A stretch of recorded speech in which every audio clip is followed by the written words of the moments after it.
नमस्कार साथियों, चलिए शुरू करते हैं आज की रात्रि कहानी, जो कि एक पौराणिक कथा है। अश्विनी कुमारों का जन्म। चतुर शिल्पी एवं वास्तुकार विश्वकर्मा, उसकी दो संतान थीं, पुत्री सरण्यु एवं पुत्र विश्वरूप त्रिशिरा। विश्वकर्मा ने अपनी पुत्री सरण्यु का विवाह विश्वस्त से किया। विश्वस्त स्वयं आदित्य है, सूर्य है, प्रकाश पुंज है। सरण्यु और विश्वस्त में अत्यंत प्रेम था। उनसे जुड़वा संतान उत्पन्न हुई। यमज पुत्र का नाम रखा यम और पुत्री का नाम यमी। यम यमलोक के स्वामी हुए। दिवंगत होने पर मृत व्यक्ति यमलोक में जाकर विश्राम करता है। यम उनके आवास का प्रबंध करते हैं। यम के दूत उलूक तथा कपोत पक्षी हैं। उनकी दो संतान हैं, एक का रंग सबल अर्थात चितकबरा तथा दूसरे का श्याम है। यौवन ऊर्जा में, प्रणय उत्साह में सरण्यु विश्वस्त आदित्य का तेज सहन कर गई। यद्यपि सूर्य की तेजस्वी ऊर्जा आसानीय थी। जीवन का युवा काल भी कम तेजस्वी नहीं होता। ज्यों-ज्यों आयु बढ़ती गई, शरीर शिथिल होता गया और दो संतानों के प्रसव ने सरण्यु को और भी शिथिल कर दिया। अतः महातेजस्वी सूर्य की ऊर्जा अब उसके लिए बिल्कुल असह्य हो गई। और एक दिन सरण्यु ने बिल्कुल अपने सदृश एक छाया स्त्री की सृष्टि की। उसको आदेश दिया कि वह सूर्य के साथ उनकी पत्नी बनकर रहे और उसकी संतानों के साथ मातृत्व का स्नेहिल व्यवहार करे। सरण्यु देवलोक और अपने पति विश्वस्त सूर्य को त्याग कर मृत्युलोक में चली गई और छाया सरण्यु सूर्य के पास पत्नीवत रहने लगी। विश्वस्त को इस रहस्य का पता नहीं चल सका। वह छाया सरण्यु को ही वास्तविक सरण्यु समझकर उससे यथावत व्यवहार करते रहे। उनसे भी एक संतान उत्पन्न हुई, जिसका नाम रखा मनु। वह विश्वस्त मनु हुए, मानवों के आदि पुरुष, मानव मात्र के राजा। मनु ने अग्नि प्रज्वलित की, यज्ञ परंपरा का प्रारंभ किया, मानव कल्याण के लिए देवों के हवन हेतु सामग्री एकत्रित की, स्मृतियों का सृजन किया। मनु प्रथम राजश्री हुए। छाया सरण्यु ने भरसक प्रयास किया कि वह वास्तविक सरण्यु जैसा व्यवहार करे और इसी व्यवहार के कारण विश्वस्त सूर्य ने उनको अपनी वास्तविक पत्नी समझ उससे पति की भांति व्यवहार किया और मनु जैसी संतान की प्राप्ति की। किंतु धीरे धीरे उनको संदेह होने लगा। उन्होंने एक दिन पूछ ही लिया, तुम पहले वाली सरण्यु नहीं लगती, कुछ बदल सी गई हो, क्या बात है? छाया सरण्यु अकस्मात यह प्रश्न सुनकर अंदर से हिल गई। कहीं सूर्य को रहस्य का पता न चल गया हो। वह मौन रह गई। उसके मौन ने सूर्य को और अधिक शंका से भर दिया। उन्होंने क्रोध करके पूछा, बताओ तुम कौन हो? छाया फिर भी मौन रही। वह स्वयं में ही सिमटकर पीछे हट गई। सूर्य फिर गरजे, यदि तुमने सत्य नहीं बताया तो मैं तुम्हें कठोर दंड दूंगा, बताओ तुम कौन हो? छाया भय से कांप गई, बोली, मैं सरण्यु नहीं हूँ, मैं सरण्यु की छाया हूँ। फिर सरण्यु कहाँ है? वह आपका परित्याग कर मृत्युलोक चली गई है और वहाँ अश्विनी का रूप धारण करके रहती है। मृत्युलोक अश्विनी बनकर? सूर्य को गहरा धक्का लगा। वे वास्तव में सरण्यु से बहुत प्रेम करते थे। बेहल होकर बोले, जब सरण्यु अश्विनी बनकर मृत्युलोक चली गई है तो मैं ही यहाँ रहकर क्या करूँगा? मैं भी जा रहा हूँ उसी के पास, मृत्युलोक।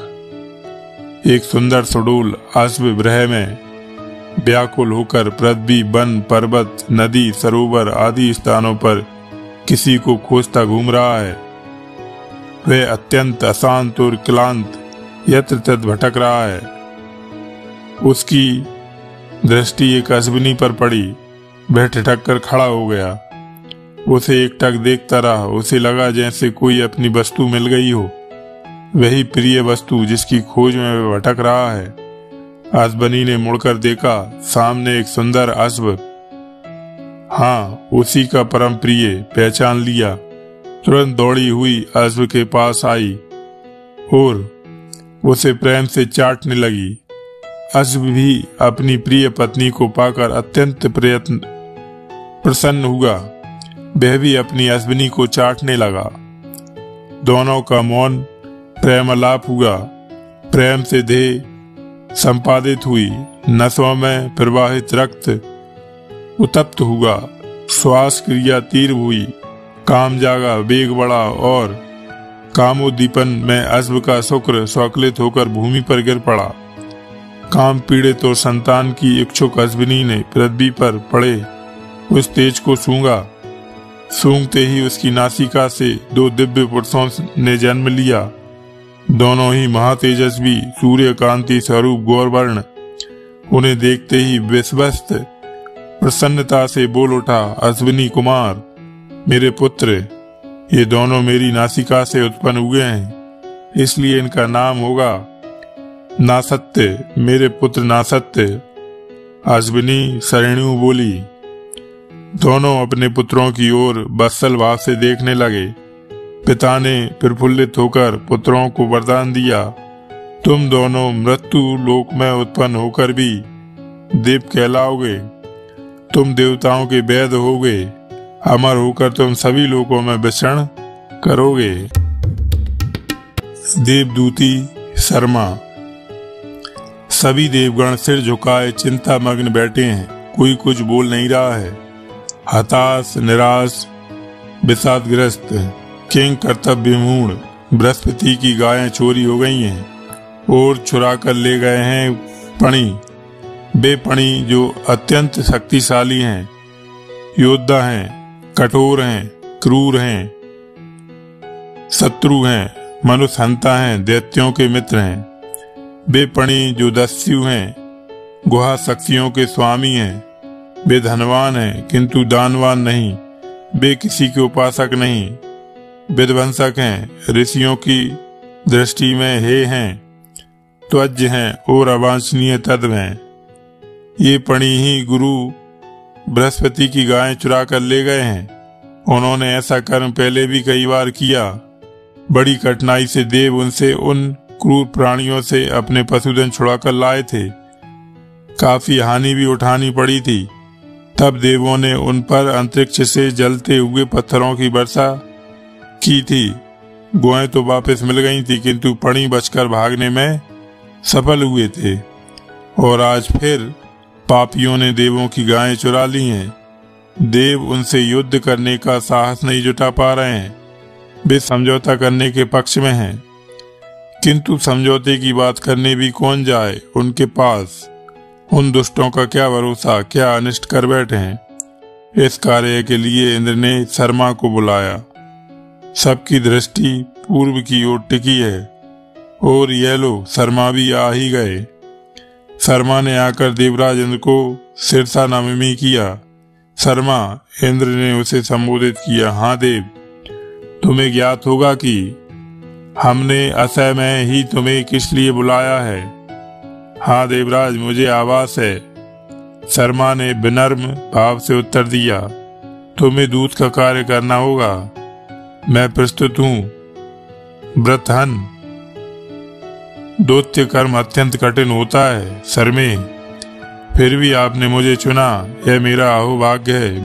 वज्रिन दूत को अत्यंत विनम्र, सजग वाणी में स्पष्ट, धैर्यवान और आवेश रहित होना चाहिए। दूत में शत्रु पक्ष के मनोभाव को पढ़ने की क्षमता होनी चाहिए। उसे वार्तालाप को इस ढंग से आगे बढ़ाना चाहिए जिससे उसके कार्य की पूर्ति होने में सहायता मिले।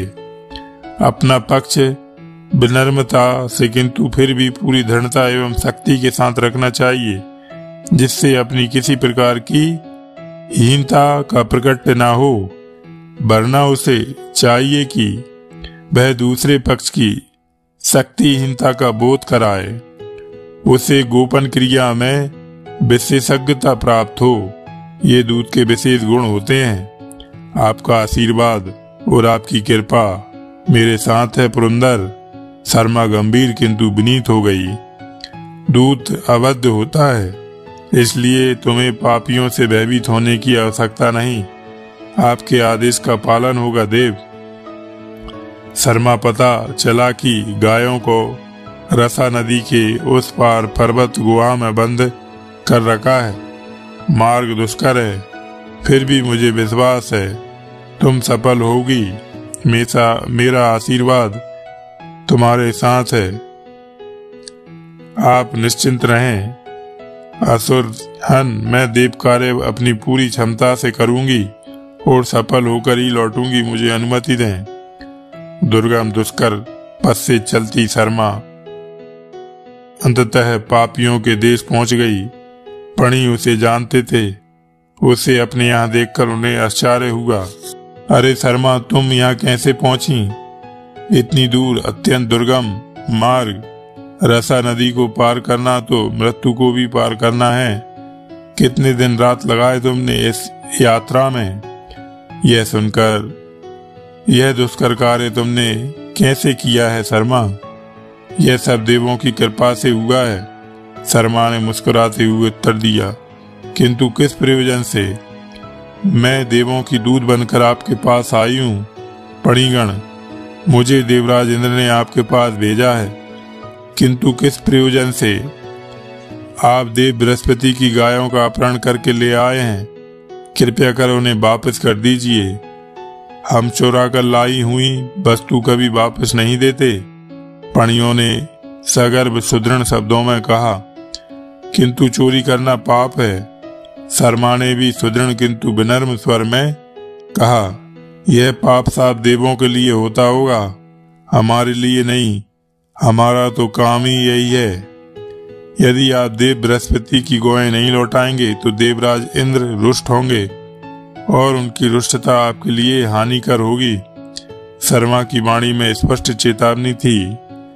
हमने गायों को रसा नदी के पार एक गहन गुहा में रखा है और हम पूर्ण सुरक्षित हैं। इंद्र और अन्य देव हमारा कुछ नहीं बिगाड़ सकते। हम शक्तिशाली हैं, अश्वों और धन धान्य से युक्त हैं। हमारे शस्त्र संगारक हैं। पणियों ने अपनी शक्ति का प्रदर्शन किया। हम देवों से किसी प्रकार भयभीत नहीं। देवराज इंद्र के प्रचंड वज्र के सामने तुम्हारी सभी शास्त्र व्यर्थ हैं। देवराज इंद्र के प्रचंड वज्र के सामने तुम्हारे सभी शस्त्र व्यर्थ हैं। उसी प्रखर वज्र से उन्होंने दूधर्ष वृत्रासुर जैसे महाबली असुर का वध किया था। इसी कठोर वज्र से इंद्र ने दानव नमूची का संहार किया था। वही कठोर वज्र अनार चुमरू और धुनी की छाती को भी विदीर्ण कर गया था। शर्मा ने इंद्र की प्रशंसा करते हुए अपनी वाणी में कठोरता लानी प्रारंभ की। पणिगण एक दूसरे की ओर देखने लगे। शर्मा ने अपने शब्दों का प्रभाव होते देखा तो वह फिर और तेज स्वर में कहने लगी। पणियों, इंद्र का वज्र अजेय है, अकाट्य है। फिर उनके साथ सभी बलयुक्त देव हैं। शक्तिशाली आंगिरस, वेगवान मरुत, वरुण, आपास्य, नवगाया और स्वयं बृहस्पति वे सौम्य शक्ति से संपन्न होकर तुम पर आक्रमण करेंगे। उनके दुधर्ष नुकीले शस्त्र आपके शरीरों को वेद देंगे और देव बलपूर्वक अपनी गायों को छुड़ाकर ले जाएंगे। पणियों के मन में भय समाने लगा। वे एक दूसरे की ओर देखने लगे। परिस्थिति उन्हें विकट लगने लगी। अतः उन्होंने भी अपनी नीति में परिवर्तन किया और शर्मा को प्रलोभन देने का प्रयास किया। शर्मा, देवगण भयभीत हैं, तभी तो उन्होंने तुम्हें यहाँ हमसे समझौता करने भेजा है। वे हमारी अपराजेय शक्ति से परिचित हैं। तुम कहाँ उन दुर्बल देवों के चक्कर में पड़ गई हो? तुम हमारी भागनी स्वरूपा हो। तुम यहीं हमारे पास रहो, हम तुम्हें भी तुम्हारा भाग देंगे। तुम कुछ ही समय में धनवान बन जाओगी। भला उन देवों के पास जाकर तुम्हें क्या मिलेगा? तुम यहीं निवास करो। शर्मा उनके प्रलोभन से अप्रभावित रही। बोली, पणिगण, मैं यहाँ कैसे रह सकती हूँ? इंद्र और आंगिरस मेरी सुरक्षा करते हैं, उन्हीं के कारण मैं यहाँ पहुँच सकी हूँ। भला परम ऐश्वर्यशाली देवों को छोड़कर तुम्हारे साथ इन गुफाओं में छिपकर कौन रहना चाहेगा? शर्मा ने देवों के बल और वैभव को और अधिक प्रदर्शित करते हुए कहा, पणिगण अंदर से भयभीत तो हो ही गए थे, किंतु अपने अहम को बनाए रखने के लिए वे गायों को वापस करने को तैयार नहीं हुए। शर्मा अपना काम करके शीघ्र ही देवलोक लौट आई। उसने इंद्र को अपहृत गायों की स्थिति, उनको छिपाने के स्थान और वहां तक पहुंचने के मार्ग के विषय में पूरा विवरण दिया तो इंद्र और देवगण प्रसन्न हो गए। पणियों से बलपूर्वक अपना गोदन छीन लेने को तत्पर होकर इंद्र के नेतृत्व में देवों ने पूरी शक्ति के साथ पणियों पर आक्रमण कर दिया। भयंकर युद्ध हुआ। पणिगण पहले ही भयभीत हो चुके थे। वे इंद्र के वज्र प्रहार के समक्ष टिक नहीं सके और कुछ ही देर में परास्त हो गए। बृहस्पति की गायों को पर्वत गुहा से मुक्त करा लिया गया। बृहस्पति प्रसन्न हो गए। देवों को उनकी प्रतिष्ठा वापस मिल गई। उनकी विजय पताका पुनः अंतरिक्ष में लहरा गई। नाहुस और सरस्वती। राजा नहुस के पुत्र का नाम था नाहुस। वे एक मंत्र दृष्टा ऋषि भी थे। उन्होंने अपनी साधना को और बढ़ाने के लिए संकल्प किया, वे यज्ञ करेंगे। यज्ञ भी कोई छोटा मोटा नहीं, बल्कि पूरे 1 सहस्त्र वर्ष तक चलने वाला महायज्ञ। वे 1 सहस्त्र वर्ष की दीक्षा लेंगे। इस दीर्घ सत्र के यज्ञ आयोजन के लिए वे अपने रथ पर आरूढ़ होकर उचित स्थान की खोज करने के लिए निकले। उन्हें कोई ऐसा सुरम्य स्थान नहीं मिला जहां वे 1 सहस्त्र वर्ष तक बिना किसी बाधा के यज्ञ अनुष्ठान कर सकें। उन्होंने किसी नदी के तट पर यज्ञ करने का विचार किया। वे सभी नदियों के पास पहुंचे, एक एक कर सभी की अभ्यर्थना की, पूजा प्रार्थना की, फिर सबका सामूहिक आह्वान कर प्रार्थना की। मैंने सहस्त्र वर्ष तक चलने वाला यज्ञ करने का संकल्प किया है। आप माता स्वरूपा हैं, या तो पृथक या सामूहिक रूप से अपना अपना यज्ञ भाग लेने की महती कृपा करें। नदियों ने परस्पर विचार विमर्श किया और कहा, हे शुभाकांक्षी राजन, आपका संकल्प अत्यंत उत्तम है, इस पृथ्वी के लिए कल्याणकारी है। ऐसा संकल्प तो कोई परम धैर्यवान और भाग्यवान व्यक्ति ही कर सकता है। हम भी इस संकल्प में आपकी सहयोगी होना चाहते हैं, किंतु हमारी व्यवस्था यह है कि हम अल्प शक्ति वाली हैं, इसलिए यज्ञ भाग लेने में असमर्थ हैं। नाहुस ने पुनः याचना भरी वाणी में कहा, किंतु हे पूर्ण सलीला सरिताओं, मैंने तो संकल्प किया है, उसका क्या होगा? यह तो अपूर्ण करना ही है, और मैंने सर्वत्र भ्रमण कर देख लिया है कि सरिता तट से अधिक समुचित स्थान और कहीं नहीं है। इसलिए मेरी सहायता कीजिए। हमारी भावनाएं आपके साथ हैं राजन, किंतु हमारी शक्ति इतनी नहीं है कि हम आपके 1 सहस्त्र वर्ष के यज्ञ को सुनिश्चित कर सकें। यज्ञ के बीच में किसी प्रकार की बाधा पड़ गई तो आपका और हमारा भी अनिष्ट होगा। हम ऐसा नहीं चाहती, किंतु मेरे संकल्प का क्या होगा?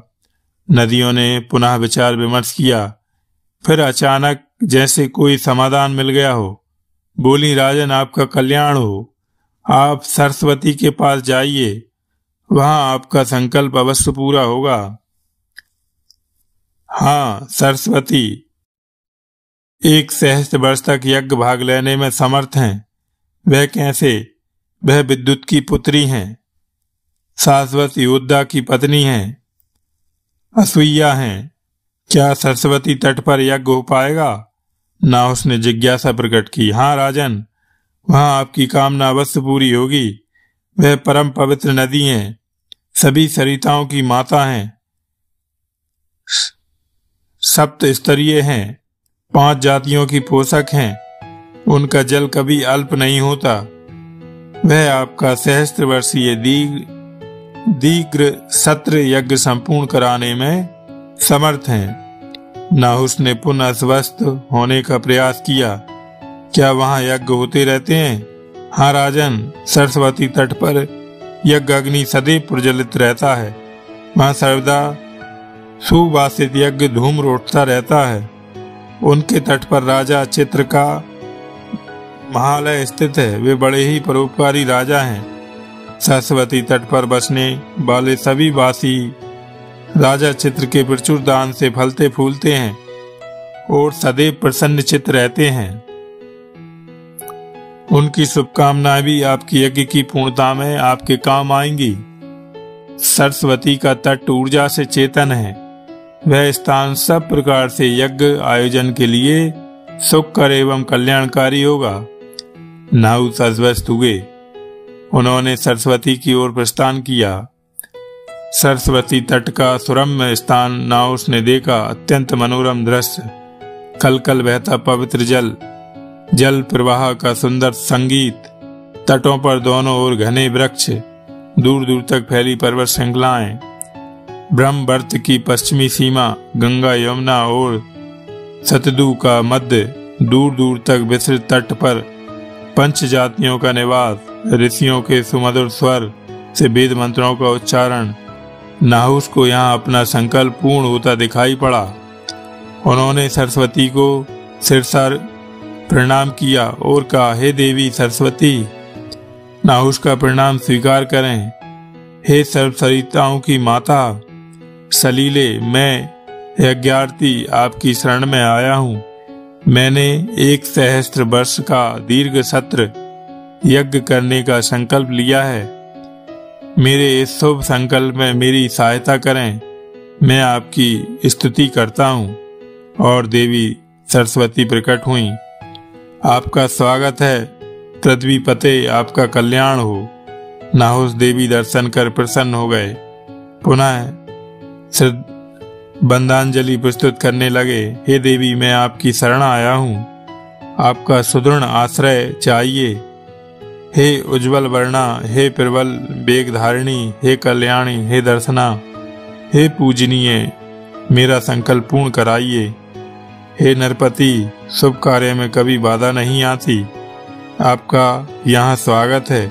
यह भूमि यज्ञ धूम्र से पहले ही सुरभित है। आपके सहस्त्र वर्णीय यज्ञ से ये और पावन हो जाएगी। आपका यश दिन दिवंगत में फैलेगा। आपका कार्य अवश्य पूर्ण होगा। और सरस्वती के पवित्र तट पर एक विशाल यज्ञ वेदी का निर्माण हो गया। हवियां एकत्रित की जाने लगी। घृत पात्र और दुग्ध पात्र से यज्ञ भूमि भर गई। हविष्यान का भंडार लग गया। पवित्र अरणियों का ढेर लग गया। दूर दूर से ऋषियों का आगमन प्रारंभ हुआ। मंत्र दृष्टा ऋषियों के साथ राजा नाहुस यज्ञ वेदी पर विराजित हुए। शुभ संकल्प आरंभ हुआ। मंत्रोच्चारण से पृथ्वी आकाश एक हो गए। यज्ञ का सुगंधित धुआं दिग्दिवांकत में फैलने लगा। अग्निदेव हवि ग्रहण करने लगे। मरुदगण सहायक हुए। एक एक देव का आह्वान होने लगा। वे साक्षात प्रकट होकर सुभाशीष की वर्षा करने लगे। सरस्वती तट सहस्त्र वर्षों तक दिव्य तेज से ज्योतिर्मय रहा।